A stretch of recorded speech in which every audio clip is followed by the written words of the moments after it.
Hey, welcome to the New Hope Leadership Transition Podcast. My name is Josh Hunt, and I'm the Community and Missions Pastor here at New Hope Church in Wylie, Texas.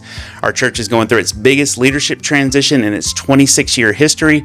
Our founding pastor, Keith Spurgin, is stepping back and making space for the next generation of leaders to step forward. So we wanted to bring you guys along the process, show how we got to where we are, where we're going in the future, and all the circumstances surrounding that. We're hoping it'll help other church leaders, other organizational leaders, and our church to kind of know what's going on. We're going to have multiple episodes coming up, interviewing lots of people that have been along in that process. So we hope you guys will subscribe and follow along. Make sure to ask any questions down in the comments, and we hope this will help you. So let's jump into it. Be strong.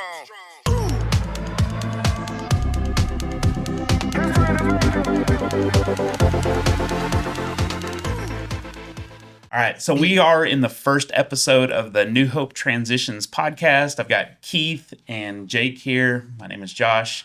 And we just thought it would be great to bring you guys in as part of the conversation of transitions here at New Hope and this leadership transition that we're going through that we've communicated with most of you guys. And we're going to do episodes throughout the rest of the year, just leading up to just giving you guys more information about kind of where we are in the process and what's going on. So we thought in this first episode it'd be great to hear some history from both of these guys of kind of how we got to this point of where we are here at New Hope 26 years later. So I'm going to hand it over to Keith. All right. How far back do you want me to go? The beginning. Go to the beginning. Well, I was born. No. No, I think New Hope really started in many ways when Susan and I were in missions, and just connecting with people who felt far from God and people who didn't even know who Jesus was and didn't know what a Bible was, and seeing them come to know Jesus and come into a relationship with Him was like, this is the greatest thing ever, And when we moved back to the States, we just weren't finding that anywhere. Like, I was part of a church for 3.5 years, and one person gave their life to Jesus. And I was like, what is wrong with this picture? So, God led us to start the church, and Pastor Bob Bethke had a vision for it. And so we launched out of Lucas Christian Church back in 1999. And the passion has been to connect people who feel disconnected and, reach people who feel far from God. And it's been an amazing journey. But honestly, I had a 5-year plan when I started. I was like, I'm going to start this.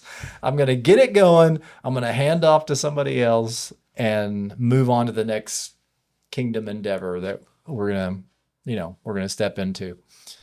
And, Jake and I we started in YWAM, and that's kind of a YWAM mentality, Going to do this for a while, and then we're going to go do this, then we're going to do that. But I felt like the Lord just never gave me the green light to do that. And so we got to 2020 and felt like, man, I got to do something. And I think we're going to do that in another podcast, talk about more of those details. But then by 2024, we really felt like it was time. So I went to the elder team and started talking about it, and rest is history. Yeah. So as we were, as I was thinking about it this morning, like just thinking about doing this podcast, where'd the name New Hope come from? I don't know if we've ever discussed that. How'd you come to the name New Hope? Well, we had a bunch of different names we were bouncing around. What were some of them? I don't even remember. I have them written down somewhere, honestly. But Susan and I were in East Texas, and we drove through this little town called Little Hope. And and we drove by this church called Little Hope Baptist Church. And I'm like, we're not doing that. We're not going to name a church that. That's like the wrong direction. And that's kind of where New Hope came out of, is let's do something in a positive direction. So yeah, for sure. And that was our heart, to bring new hope to people who didn't have it. So cool. Yeah. I was like, I don't think I've ever asked that question before. So Yeah. Did you know anything about it? Yeah. I don't know. So Yeah, Jake? Little Hope probably wouldn't have Little been Hope, as, yeah. Little hope. intriguing. It's better than no hope. Sliver of hope. Yeah. So Jake, your history here at New Hope, and Yeah. So I was in missions, like Keith said, for about 10 years, almost 11 years, and living all over the world and doing really cool stuff. And then got married, and I felt like my time in that organization was coming to a close. And Christine and I were living. We just got married a couple years before and had our first kid. And we're like, what do we do? And I had zero desire to work in a church, like just none. I love Jesus and I love people and I loved his church, but I had just no desire. And so we were just exploring options, and actually a mutual friend of ours, Jen and Jeremy Price, who were living in Africa. She came home. New Hope was kind of where they connected and called home. And so they reached out to me and said, hey, we're looking for a youth pastor. And so they called me, and I'm like, I appreciate the offer. I'm honored. I appreciate the offer, but I just have zero interest working at a church. And they're like, why don't you just come check it out? And so, so I came down. This was in 2008. And I came down, and it was just something really different. I was really skeptical. I've been around lots of churches and grew up in church, and I've seen it all, heard it all. And you kind of had some bad experiences, or not great experiences, too. I mean,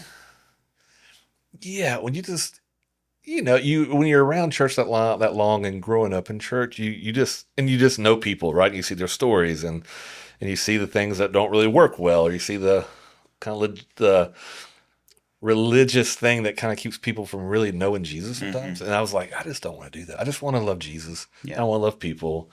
And I don't really want to do it in a church, especially living overseas. When you look back at the Western church, I'm like, it just turned me off, honestly.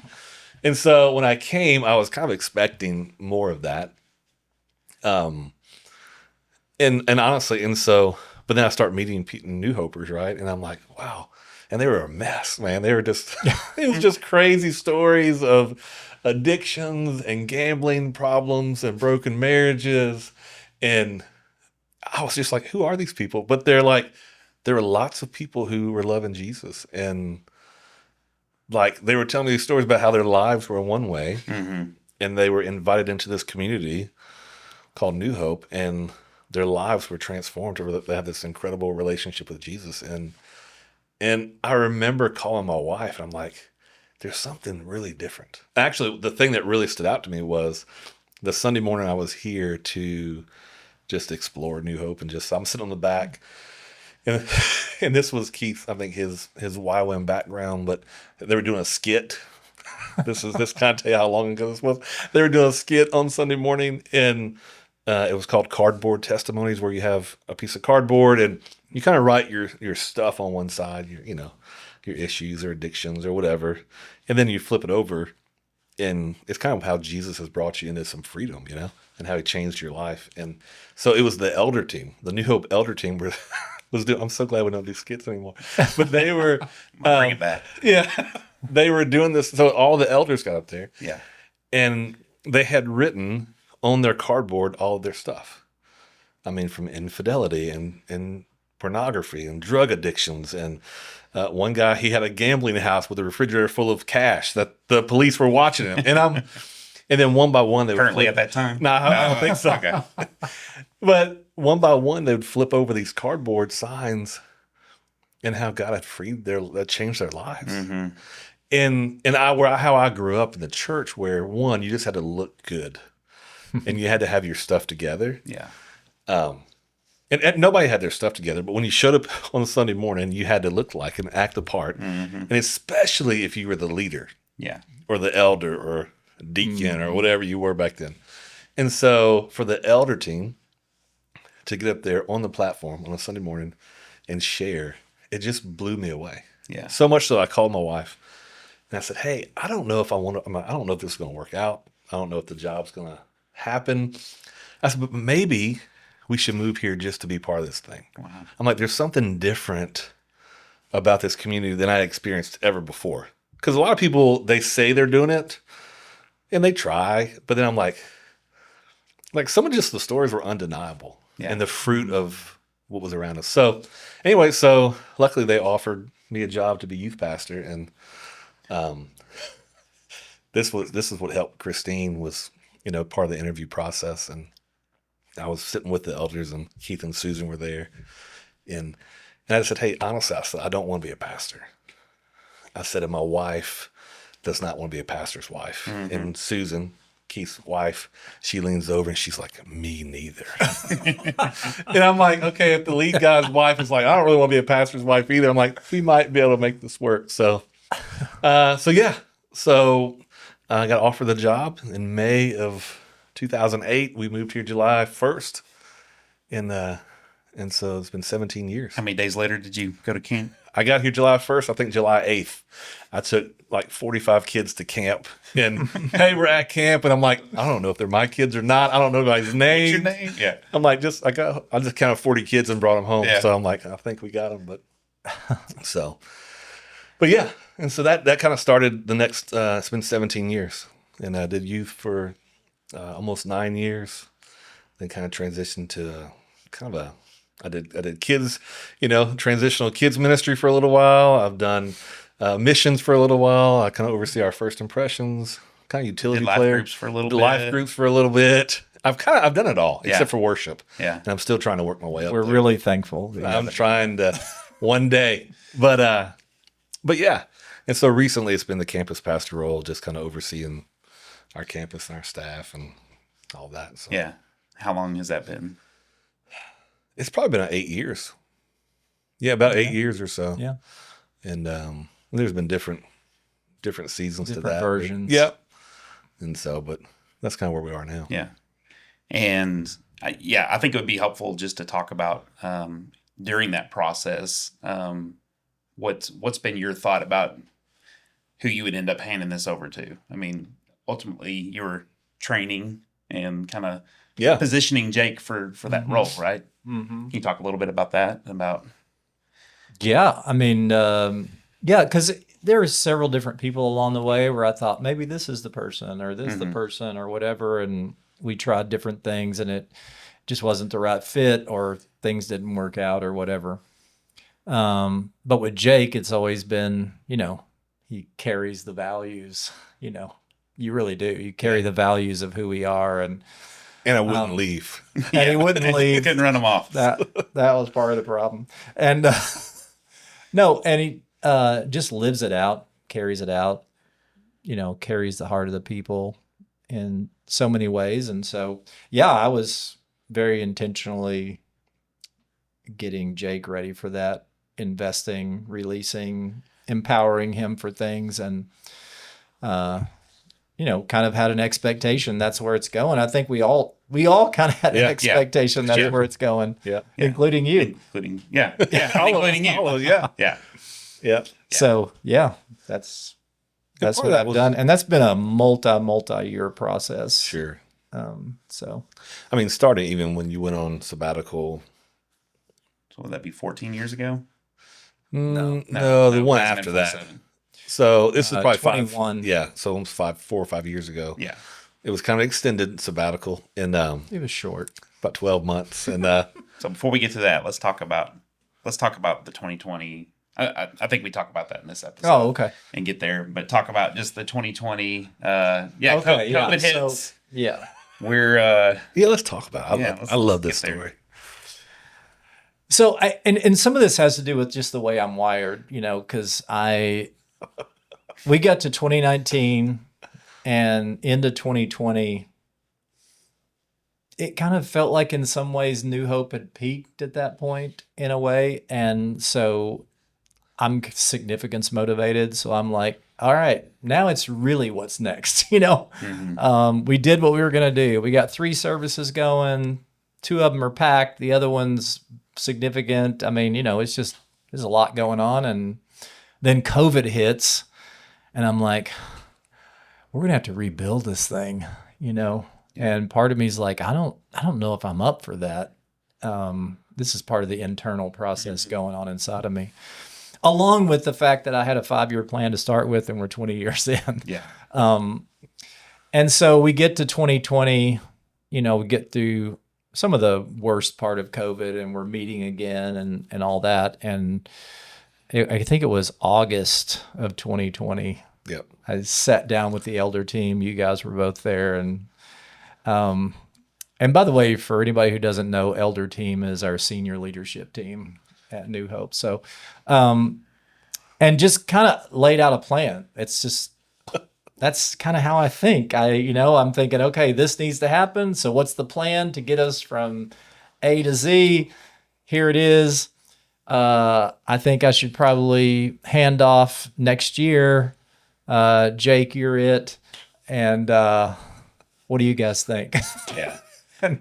But earlier that day, the part that Keith just kind of skipped over. I never remember that part. He doesn't tell us this wasn't part. as impactful as Keith and I, we went to lunch. Yeah. Like we do once a week for the last years and years. We have lunch, and so we're in the truck, just a normal lunch, and we get back to the parking lot, and we were just talking about dreaming and whatever. And Keith in the parking lot, we're about to open the doors to come back in to go to work, and Keith's like, "Hey, so this is what I think we should do. I think we should change your title to lead pastor or whatever, lead pastor, and then I'll be like maybe founder. And so I'm gonna tell the elder team tonight. You go home and tell Christine, and y'all pray and let me know." And I'm like, "Wait, what?" And like it sounded like it was immediate, and he was ready to do this thing. And I'm like, "Keith, what?" It was that quick, and he was opening the door like it was a done conversation. Yeah. And I said, well, actually, how about this? How about you tell Christine? You call Christine. My wife, she likes details, and she likes, to be able to wrap things up. And it was just so out of nowhere. And honestly, it's part of it was an honor. You're like, wow, I knew it was a big deal. And the other part put such a stress on me. Because I'm like, I feel like we missed some steps. Yeah. And then and actually Keith, he's bold if he's anything. He called my wife and told her, and I'm like, bro, I would never do that. And again, and the same for her. It really, and we've talked about this, but she just shut down because she did not know what to do because it was such a big deal. Yeah.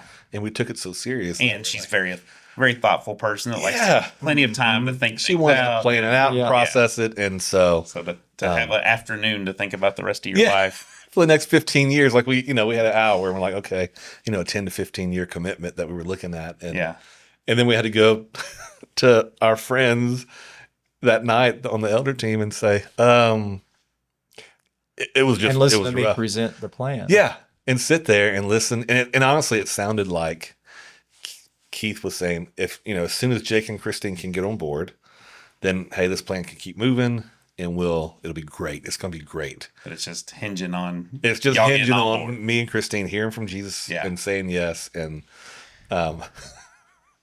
looking back, it's comical. In the moment, it was like, wait, what? I think the whole elder team that night was like, wait, what's going on? Like, what just happened? Yeah, and in my mind, we had been talking about it, and we had been talking about it.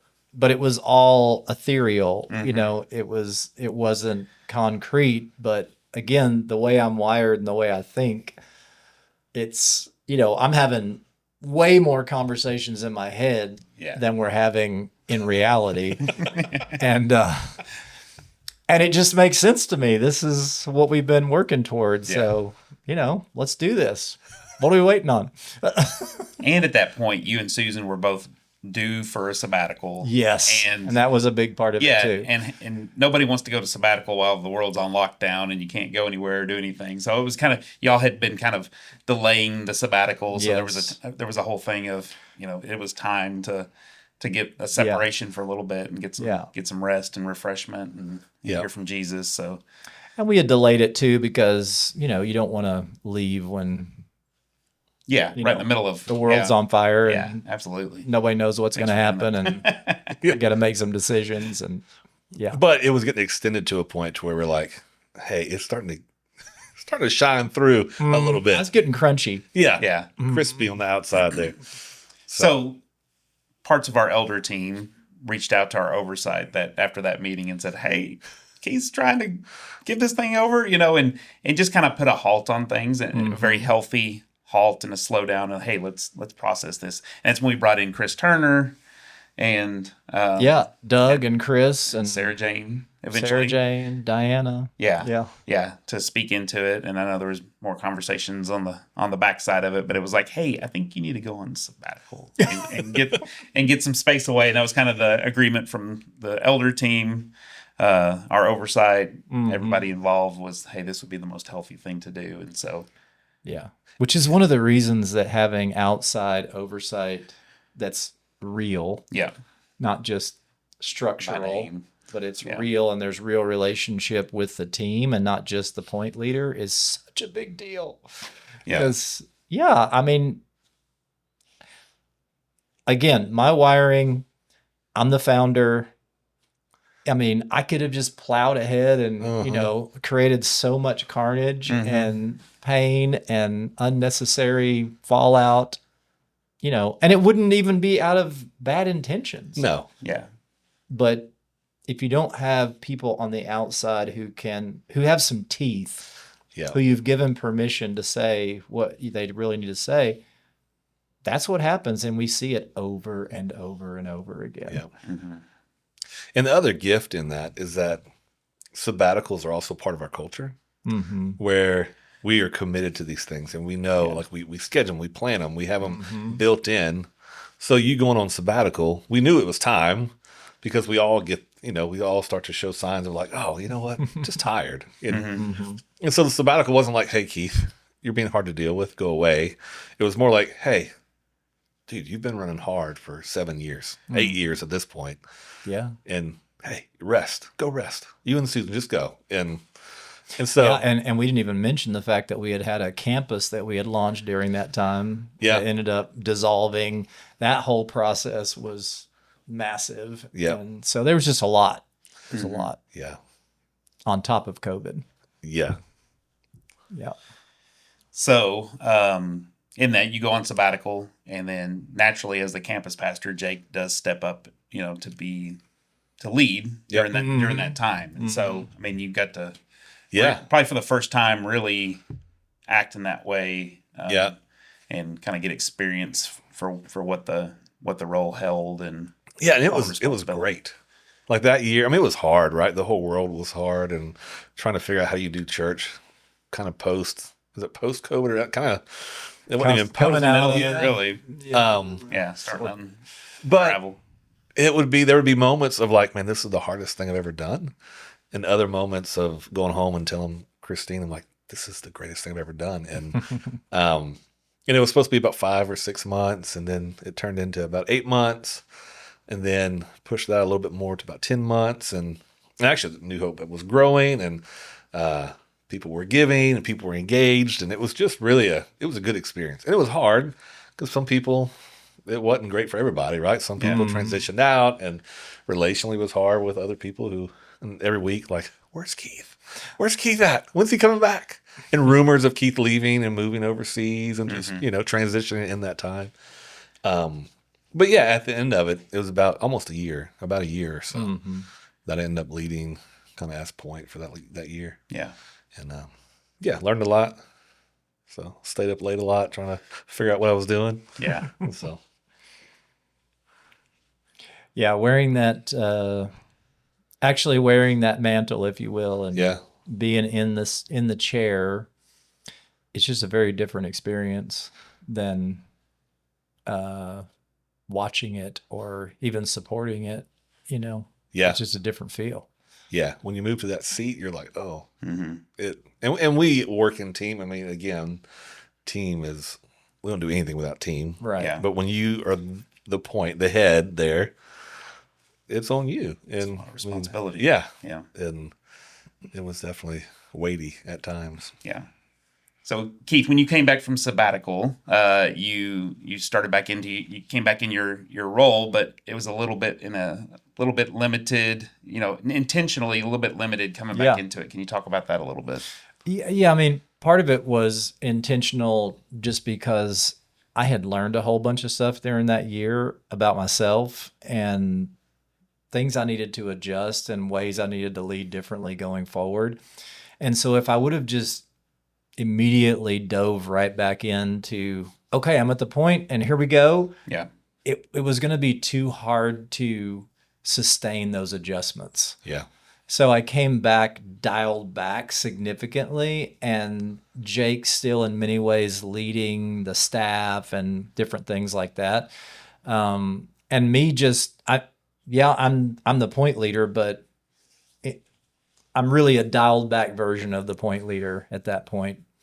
And that was challenging for all of us, but especially me and you at times, trying to sort that out. I don't know if you want to talk about that a little bit. Well, it felt like a weird dance a little bit. Like it was. I mean, you're my oversight, you're my boss, you're my mentor. Now we're kind of sharing the same space. Right. I've been empowered to lead. Now you're back. And even defining our roles again. And you trying to pull back and not just fill the space again. Me trying to figure out how do I honor you and yet lead, but I'm not the leader. So it became not confusing. I mean, we just had to have lots of conversations. And and as I reflect about that, I think about situations like this, just for other organizations, people who might be listening to this. These are the moments where things fall apart, typically. Yeah. And I think the extremely high value and high emphasis we have on relationship and really talking through really hard stuff and being really vulnerable and transparent about where we're really at, that has served us so well in this season, because everything about transition is fraught with opportunities for offense and confusion and people flipping out. And well, even when you came back, flipping out and flipping off. And all those flipping everything. Well, people coming, you coming back, and people not even knowing who you were. And I had become their pastor over the last year. And it was just this really interesting time that I agree. It could have been wrought with offense, right? Or even, just kind of just disenfranchised with the whole idea. But I think naming the hard things, naming the awkwardness, naming the weird tensions that we were in, just in general, not necessarily just with each other, but just overall, I think being honest is what helped us get through it, because otherwise, you could totally see it fall apart. Oh yeah, for sure. Because I mean, when I came back, I think I told you guys, I'm estimating that about 40% of the people here, I don't know, I've never met before. Yeah. They came while I was gone. Yeah, we have some of our, key volunteers who never met Keith, and it was just such an interesting dynamic for a church that half your people had never met the lead pastor before. Yeah. And that's interesting. Yeah, and I'm trying to dial back at the same time.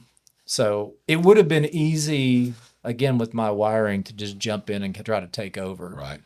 But I just felt like Jesus kept taking me back to that passage, where John the Baptizer, has this big following. He's the guy. And then Jesus comes along and his followers start to leave and go to Jesus. And John's followers are like, wait a minute, everybody's leaving us. What's going on? And John's like, well, I must decrease that he might increase. And I just felt like that was the word the Lord has given me over and over again the last couple of years is I've got to decrease. I've got to decrease, because if I don't, then when I step away, it's going to be really weird and so funky and so strange and so unhealthy. And developing other people and raising them up and the next generation coming up, and that's what the kingdom is all about. So that's what I want to do as a leader. And that was hard for some people, because you have a lot of people who want their guy. They want, they're like, oh, we brought a guest. We want Keith to speak, he's the, and so whenever we try to kind of go countercultural, even in the church culture, some people don't know what to do. Some people leave, and some people get frustrated, and, but staying true to what we felt like Jesus was saying to us and how to do this differently. And along the way, keeping short accounts, getting lots of feedback. Yeah, because as a leader, if you're not developing the next generation, it ends with you, Yeah. and nobody wants that. So Yeah, so I think that's a great place for us to stop for today. And next episode, we'll get into January 2024, whenever you and Susan started looking at, hey, I think it's time for this transition to happen, and letting the elder team in on that process, and we'll get into more details about that. So, Sounds good. Thank you guys so much. Thanks, Josh. Thank you guys for watching. Hopefully you're still here. We'll see you on the next episode.